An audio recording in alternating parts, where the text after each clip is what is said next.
Please welcome the Global Vice President, Product Solutions for Google, Jason Spero.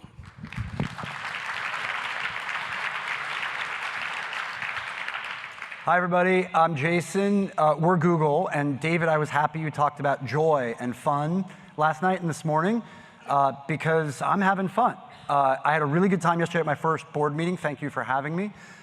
Great time seeing old colleagues in the halls, having all the conversations that we're having, and all the content, including the Amazon presentation earlier today, made me feel like we're struggling with the same challenges. And that feels good. I know some people are all into Vegas and CES, but I wanted to be here. I wanted to be here with all of you. David loved that point. I wanted to be here with all of you at this moment.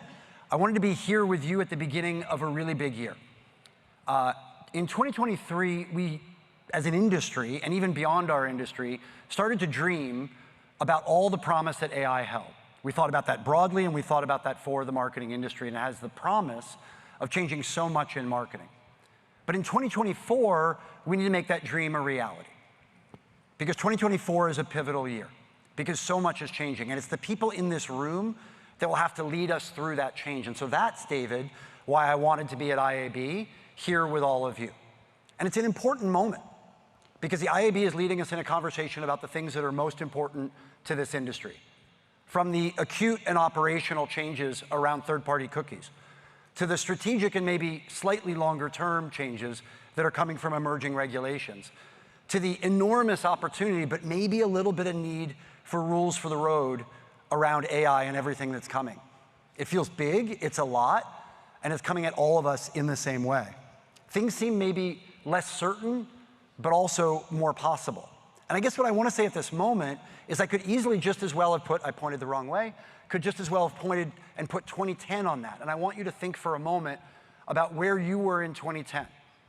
When mobile was disrupting everything in this industry. I had just arrived at Google, and I was asked to rethink relevance and rethink formats and rethink measurement and so much more. And I remember excitement, but I also remember a lot of anxiety, a lot of ambiguity, a lot of change, a lot of fear, and probably a lot of hard conversations at IAB ALM meetings back in the day. And what I know is that technology drove change, and technology drove changes in consumer behavior. And everybody in this room, if we were sitting here in 2010, had to adapt and had to evolve. And that's the leadership that we need from this room. We're in a similar moment as AI is primed to change the backbone, to change the foundation of everything that we do as marketers. And I guess what I want to say at this moment is you will define the era of AI-powered growth. We need all of you. We need marketers to reimagine how they know and engage their customers. We need publishers to build ever deeper relationships in new ways. And we need agencies to provide context and vision and leadership and how to use new tools for a new time. It's a change, it's a big time of change, and that's hard. And I want to name that being hard and be real about it. But I also want to say that we know how to do that. We've done that before. It's about experimentation. It's about risk-taking. It's about thinking about your orgs maybe just a little bit differently. It's about figuring out what works. Now, part of the reason is that we have to change. This isn't just something that we want to do because it is an opportunity, but it's also a time where we have to change. We've been having a dialogue about privacy and third-party cookies for years, and it's been mentioned on this stage many times already. But regulators have been clear, both state regulators, we got an update yesterday, state regulators and national regulators have been clear about consent, and other browsers have already deprecated cookies. And so we have to take it head on that 2024 is the year that we'll see the end of the cookie. And that means that we all need to plan for that moment and prepare for that moment. And the advice that I give is that that's a combination of three things. First, it's AI. Second, it's data. And third, it's privacy-preserving technologies, like the Privacy Sandbox. And for everybody that's interested, skeptical, wildly enthusiastic about the sandbox, I'd encourage you to show up for my colleague Anthony Chavez's talk this afternoon. Help us make that ever better and help us build that. But that's probably all I'll hit on that today. That's a Chrome thing. But from my world, I want to talk about how AI, combined with your data and our data, will improve and replace so much of what we do today. That'll mean changes in your UX. Because the advice that I give everybody when they ask me about this is, what is the single biggest thing I can do to be ready? And that is deepen your customer relationships. Build deep customer relationships grounded in trust. And as I said, that's going to take changes in your UX, changes in your value exchange with your customer, and so much more. In many cases, it'll take change to your organizations. But I'm confident that we can do this because I've seen brands do this. I've seen it from L'Oreal and Nestle, who don't have traditional ownership of their channel. I've seen it from Adidas and Nike. How many people here are staying at Marriott? How many people have gotten an email about installing their app? Right? They told me I needed it for the free Wi-Fi. It turns out you don't need it for the free Wi-Fi, but they want you to install it because they understand the importance of the first-party data. And I believe that that will work. So if you have 5% of your audience signed in, set a company goal and figure out what will it take to get to 15. If you have 30 or 40%, figure out how you bump that and make it clear to your company how important that is, whether you're a publisher, an advertiser brand, or whatever business you're in.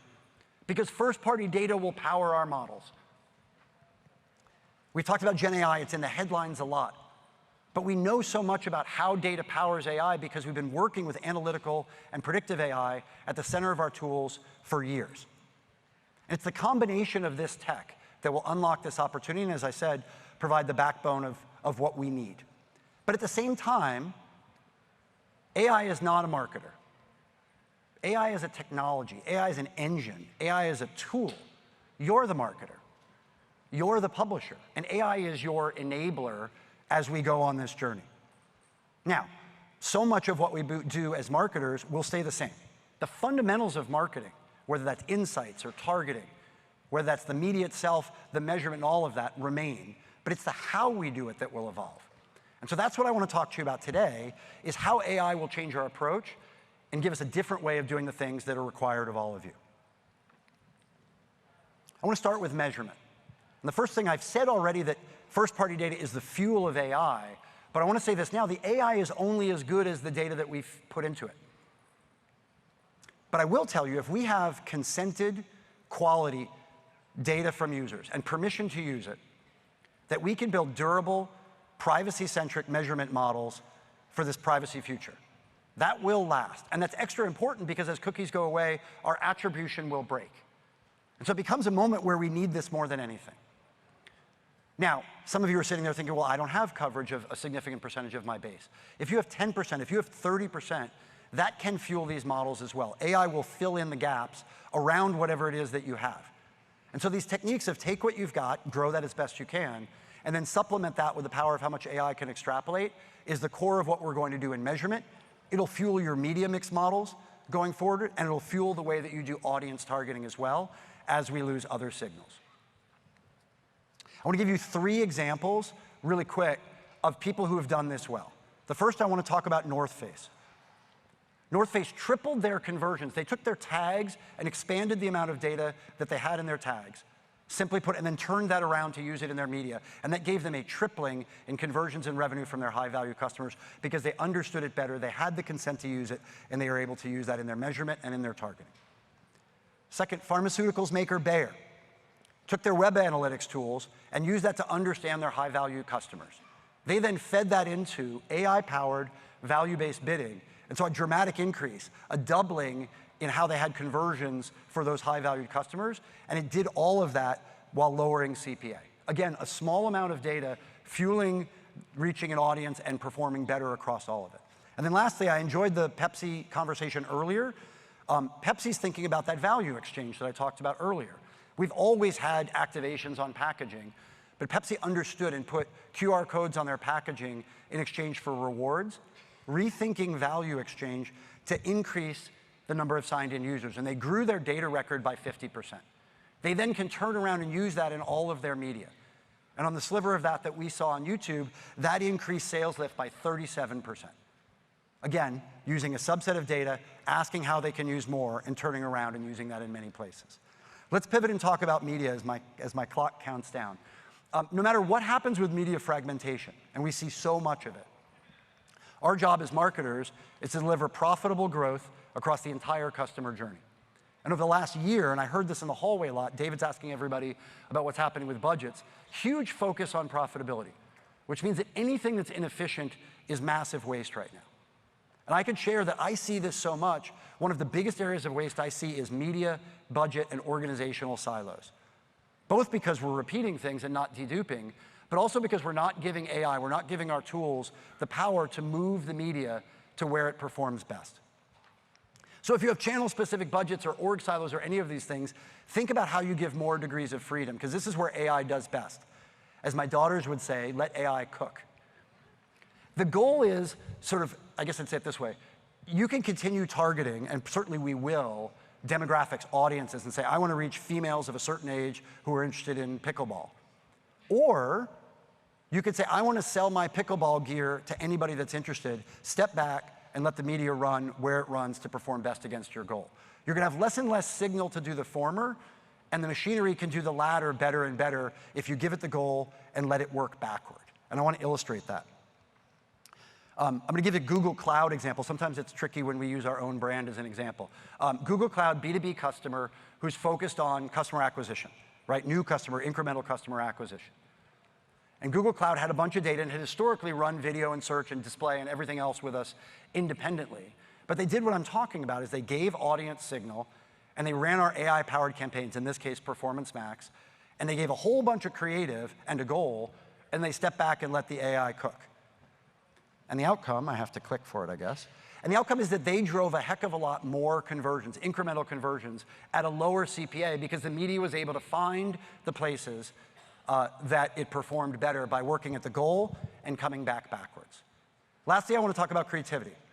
Creativity is at the heart of marketing, but we all know how impossible it can feel to deliver at the volume, velocity, and variation that we're all expected to be able to deliver personalization.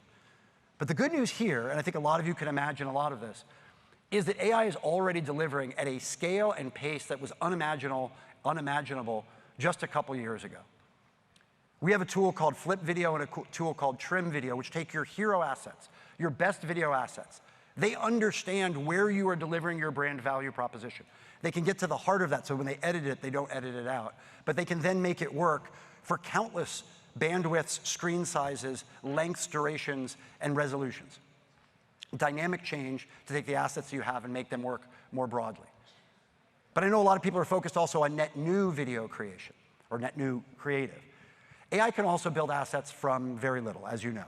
Our take on this is something called virtual try-on. Virtual try-on allows you to bring a garment if you're a merchant, and have that garment be shown on sort of an infinite number of body types, skin tones, heights, so that consumers can see, by the way, all on real photographed models with the garment overlaid. Allows everybody to see someone who looks like them with the garment on them, to see the way it hangs, to see the way it pairs. This isn't AR, this is AI developing creative. And users love it. Users engage with it more than they would with any ad that I've seen. And it increases clicks, and it increases conversions. We're incredibly optimistic that AI can help us build the backbone of our industry as we lose some of the tools that have been its foundation for so long. David talked at the top about revolutions in retail media and travel media, changes in the living room, and AI will have a role in all of that. The reason I like coming to IAB ALM is because it's the place that we have a dialogue about where is our industry going and what are the best tools we have to achieve that destination. This is definitely a year of change. I think you've heard that from others on this stage. I want to make sure I reinforce that. But I'm so confident in this moment because of the work that you and your teams do. We look forward to building this future with you. Thank you very much.